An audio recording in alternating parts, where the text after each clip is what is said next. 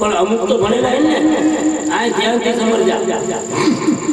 અને પછી ઇનકે યાદ રાખજા ને વિડિયો કે સમજા જા એકરો ઇન્ટાને બધે જે મચે જે વિની ના કીધીનો બાપુને ખોટો ટાઈમ બગાડ્યો પડેલો ના દરૂદ શરીફ પઢો અલ્લાહુમ્મા સલ્લી અલા સય્યિદના